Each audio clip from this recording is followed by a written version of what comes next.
अनंत कोटि श्री साईनाथ महाराज की जय हो। आज हम साईं सचित्र के अध्याय नंबर 6 का अध्ययन करेंगे, जिसमें हम रामनवमी उत्सव व मस्जिद का जीर्णोद्धार, गुरु के कर स्पर्श की महिमा, रामनवमी उत्सव, उर्स की प्राथमिक अवस्था और रूपांतर एवं मस्जिद का जीर्णोद्धार, इन सभी विषयों का विवरण करेंगे। गुरु के कर स्पर्श के गुण। जब सदगुरु ही नाव के खवैया हो तो वे निश्चय ही कुशलता तथा सरलता पूर्वक इस भवसागर से पार उतार देंगे। सदगुरु शब्द का उच्चारण करते ही मुझे श्री साईं की स्मृति आ रही है। ऐसा प्रतीत होता है कि मानो वो स्वयं ही मेरे सामने खड़े हैं और मेरे मस्तक पर उदी लगा रहे हैं। देखो, वे अब अपना वरद हस्त उठाकर मेरे मस्तक पर रख रहे हैं। अब मेरा हृदय आनंद से भर गया है, मेरे नेत्रों से प्रेमाश्रु बह रहे हैं। सदगुरु के कर स्पर्श की शक्ति महान आश्चर्यजनक है। सूक्ष्म शरीर जो संसार को भस्म करने वाली अग्नि से भी नष्ट किया जा सकता है, वह केवल गुरु के कर स्पर्श से ही पल भर में नष्ट हो जाता है। अनेक जन्मों के समस्त पापी मन स्थिर हो जाते हैं। श्री साईं बाबा के मनोहर रूप के दर्शन कर कंठ प्रफुल्लता से रुक जाता है, आंखों से अश्रुधारा प्रवाहित होने लगती है और जब हृदय भावनाओं से भर जाता है तब स्वर्ण भाव की जागृति होकर आत्मनुभव के आनंद का आभास होने लगता है। मैं और तू का भेद, द्वैत भाव नष्ट हो जाता है और तत्क्षण ही ब्रह्मा के साथ अभिन्नता प्राप्त हो जाती है। जब मैं धार्मिक ग्रंथों का पठन करता हूँ तो क्षण क्षण में सदगुरु की स्मृति हो आती है। बाबा राम या कृष्ण का रूप धारण कर मेरे सामने खड़े हो जाते हैं और स्वयं ही अपनी जीवन कथा मुझे सुनाने लगते हैं। अर्थात जब मैं भागवत का श्रवण करता हूँ तब बाबा श्री कृष्ण का स्वरूप धारण कर लेते हैं और तब मुझे ऐसा प्रतीत होने लगता है कि वे ही भागवत या भक्तों के कल्याणार्थ उद्र गीता सुना रहे हैं। जब कभी भी मैं किसी से वार्तालाप किया करता हूँ तो मैं बाबा की कथाओं को ध्यान में लाता हूँ, जिससे कि उनका उपयुक्त अर्थ समझाने में सफल हो सकूं। जब मैं लिखने के लिए बैठता हूँ तब एक शब्द या वाक्य की रचना भी नहीं कर पाता, परंतु जब वे स्वयं कृपा कर मुझसे लिखवाने लगते हैं तब फिर उसका कोई अंत ही नहीं होता। जब भक्तों में अहंकार की वृद्धि होने लगती है तो वे शक्ति प्रदान कर उसे अहंकार शून्य बनाकर अंतिम ध्येय की प्राप्ति करा देते हैं तथा उसे संतुष्ट कर अक्षय सुख का अधिकारी बना देते हैं। जो बाबा को नमन कर अनन्य भाव से उनकी शरण जाता है, उसे फिर कोई साधना करने की आवश्यकता नहीं है। धर्म, अर्थ, काम और मोक्ष उसे सहज में ही प्राप्त हो जाते हैं। ईश्वर के पास पहुंचने के 4 मार्ग हैं: कर्म, ज्ञान, योग और भक्ति। इन सब में भक्ति मार्ग अधिक कंटकाकीन, गड्ढों और खाइयों से परिपूर्ण है। परंतु यदि सदगुरु पर विश्वास कर गड्ढों और खाइयों से बचते और पदानुक्रमण करते हुए सीधे अग्रसर होते जाओगे तो तुम अपने ध्येय अर्थात ईश्वर के समीप आसानी से पहुंच जाओगे। श्री साईं बाबा ने निश्चयात्मक स्वर में कहा है कि स्वयं ब्रह्मा और उनकी विष, उत्पत्ति, रक्षण और लय करने आदि की भिन्न भिन्न शक्तियों के पृथकत्व में भी एकत्व है। इसे ही ग्रंथकारों ने दर्शाया है। भक्तों के कल्याणार्थ श्री साईं बाबा ने स्वयं जिन वचनों से आश्वासन दिया था उनको नीचे उद्धृत किया जाता है। मेरे भक्तों के घर अन्न तथा वस्त्रों का कभी अभाव नहीं होगा। यह मेरा वैशिष्ट्य है कि जो भक्त मेरी शरण आ जाते हैं और अंतकरण से मेरे उपासक हैं, उनके कल्याणार्थ मैं सदैव चिंतित रहता हूँ। कृष्ण भगवान ने भी गीता में यही समझाया है। इसीलिए भोजन तथा वस्त्र के लिए अधिक चिंता न करो। यदि कुछ मांगने की ही अभिलाषा है तो ईश्वर को ही भिक्षा में मांगो।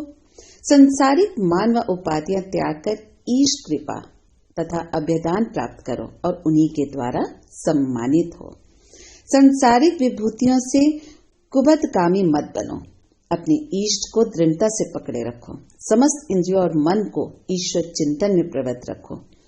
किसी पदार्थ से आकर्षित ना हो। सदैव मेरे स्मरण में मन को लगाए रखो ताकि वह देह, संपत्ति व ऐश्वर्य की ओर प्रवृत्त ना हो। तब चित्त स्थिर, शांत व निर्भय हो जाएगा।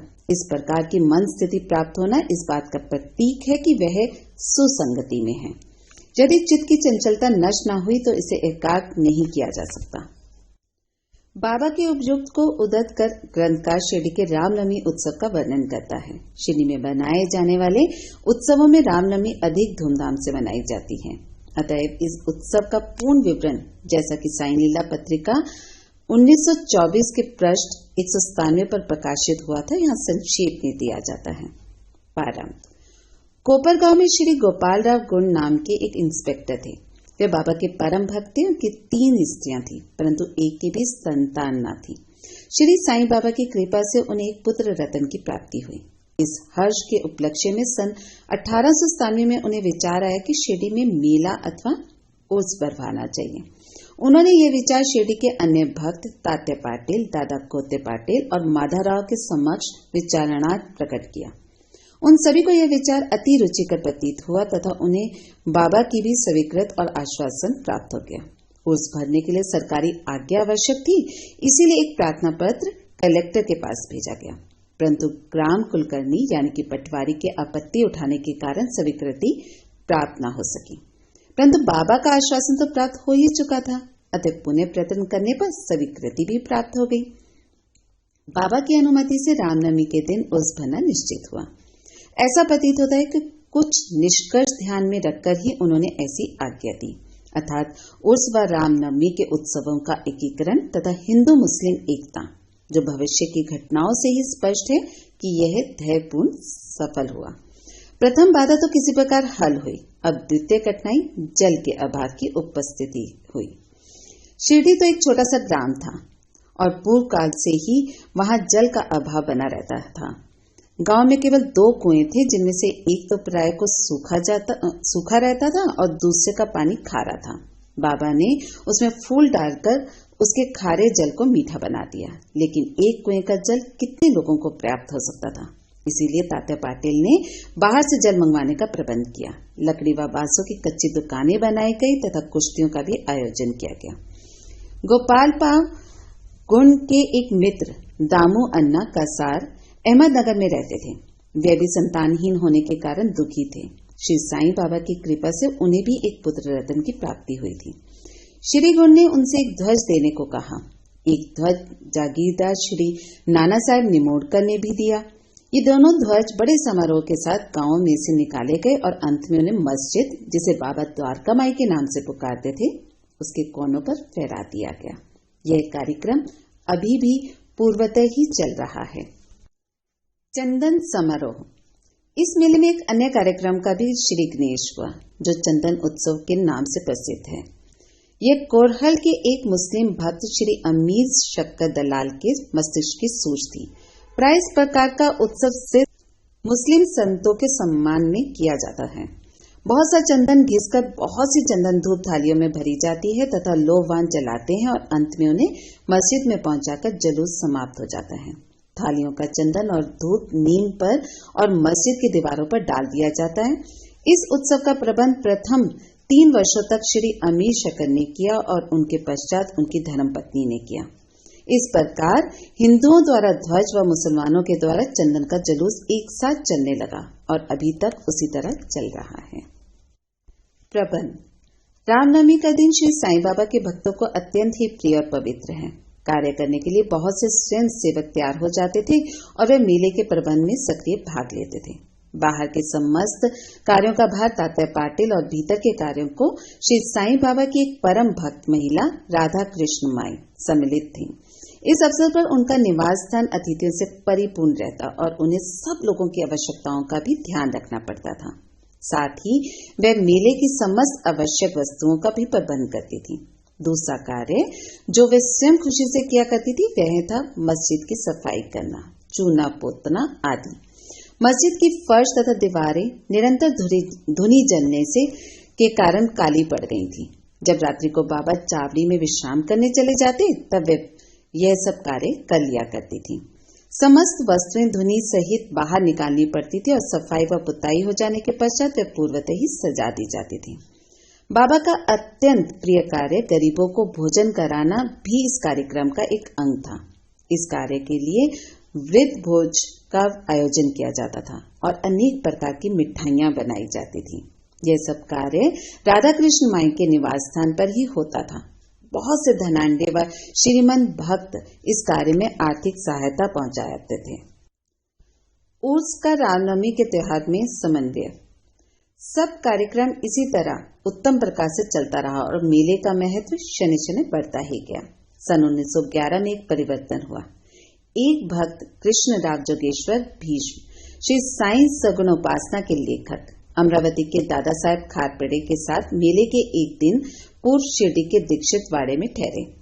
जब वे दलान में लेटे हुए विश्राम कर रहे थे तब उन्हें एक कल्पना सूझी। इसी समय श्री लक्ष्मणराव उपनाम काका महाजनी पूजन सामग्री लेकर मस्जिद की ओर जा रहे थे। उन दोनों में विचार विनिमय होने लगा और उन्होंने सोचा कि शिरडी में उर्स व मेला ठीक रामनवमी के दिन ही भरता है। इसमें अवश्य ही कोई गूढ़ रहस्य निहित है। रामनवमी का दिन हिंदुओं को बहुत ही प्रिय है। कितना अच्छा हो यदि रामनवमी उत्सव अर्थात श्री राम जी का जन्म दिवस का भी श्री गणेश कर दिया जाए। काका महाजनी को यह विचार रुचिकर प्रतीत हुआ। जब अब मुख्य कठिनाई हरिदास के मिलने की थी, जो इस शुभ अवसर पर कीर्तन व ईश्वर गुण अनुवाद कर सके। परंतु भीष्म ने इस समस्या को भी हल कर दिया। उन्होंने कहा कि मेरा स्वरचित राम आख्यान, जिसमें राम जन्म का वर्णन है, तैयार हो चुका है। मैं उसका ही कीर्तन करूंगा और तुम हारमोनियम पर साथ करना तथा राधा कृष्ण माई सुट बड़ा सोंठ का शक्कर मिश्रित चूरन तैयार कर देंगे। तब वे दोनों शीघ्र ही बाबा की स्वीकृति प्राप्त करने हेतु मस्जिद को गए। बाबा तो अंतर्यामी थे, उन्होंने तो सब ज्ञान था कि वाड़े में क्या क्या हो रहा है। बाबा ने महाजनी से प्रश्न किया कि वहां क्या चल रहा था। इस आकस्मिक प्रश्न से महाजनी घबरा गए और बाबा के शब्दों से पूछा कि क्या बात है। भीष्म ने रामनवमी उत्सव मनाने का विचार बाबा के समक्ष प्रस्तुत किया तथा स्वीकृति देने की प्रार्थना की। बाबा ने भी सहज अनुमति दे दी। सभी भक्त हर्षित हुए और राम जन्मोत्सव मनाने की तैयारियां करने लगे। दूसरे दिन रंग बिरंगी झंडियों से मस्जिद सजा दी गई। श्रीमती राधा कृष्ण माई ने एक पालना लाकर बाबा के आसन के समक्ष रख दिया और फिर उत्सव प्रारंभ हो गया। भीष्म कीर्तन करने को खड़े हो गए और महाजनी हारमोनियम पर उनका साथ करने लगे। तभी बाबा ने महाजनी को बुलावा भेजा। जहां महाजनी शंकित थे कि बाबा उत्सव मनाने की आज्ञा देंगे भी या नहीं, परंतु जब वे बाबा के समीप पहुंचे तो बाबा ने उनसे प्रश्न किया, यह सब क्या है, यह पालना क्यों रखा गया है। महाजनी ने बताया कि रामनवमी का कार्यक्रम प्रारंभ हो गया और इसी कारण यह पालना यहाँ रखा गया। बाबा ने निम्बर पर से 2 हार उठाए। उनमें से एक हार तो उन्होंने काका जी के गले में डाल दिया और दूसरा भीष्म के लिए भेज दिया।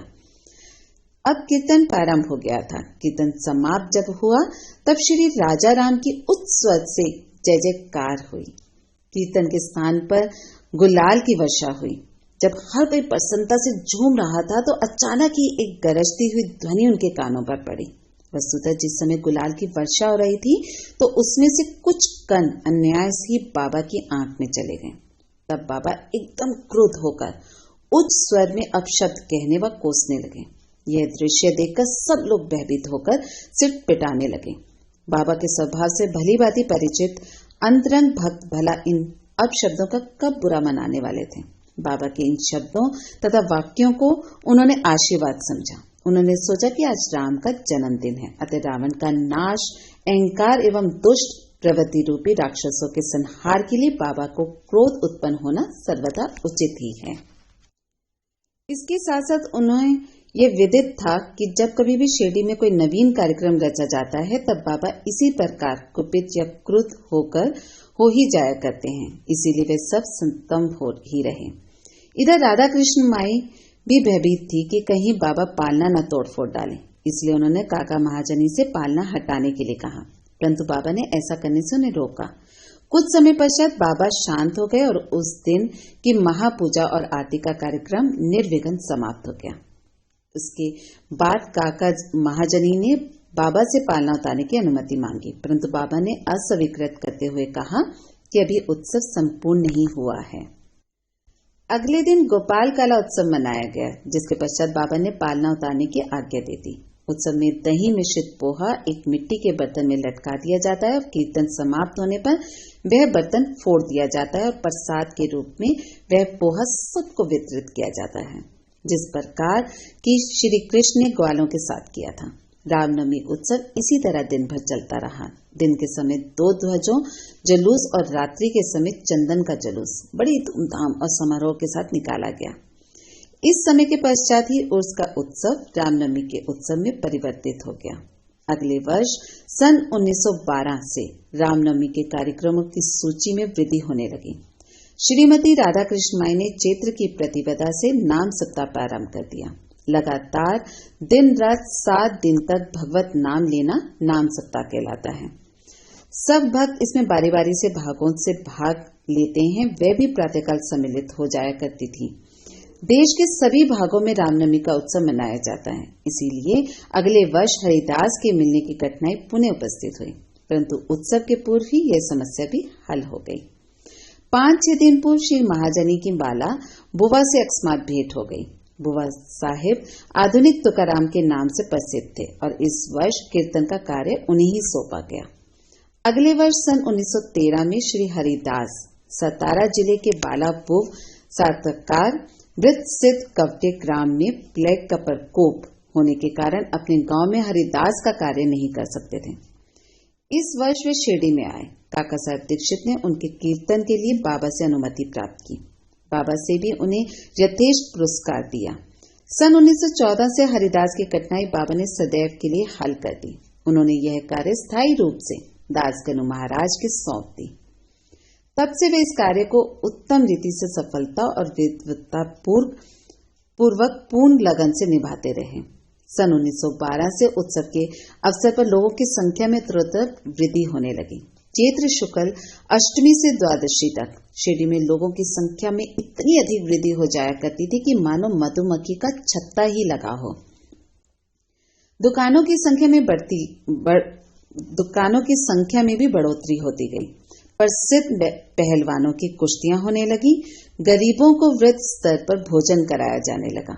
राधा कृष्ण माई के घोर परिश्रम के फलस्वरूप शिरडी को स्थान का रूप मिला। संपत्ति भी दिन प्रतिदिन बढ़ने लगी। एक सुंदर घोड़ा, पालकी, रथ और चांदी के अन्य पदार्थ, बर्तन, पात्र, शीशे इत्यादि भक्तों ने उपहार में भेंट किए। उत्सव के अवसर पर हाथी भी बुलाया जाता था। यद्यपि संपत्ति बहुत बड़ी, परंतु बाबा उन सब से सदा साधारण वेशभूषा धारण करते थे।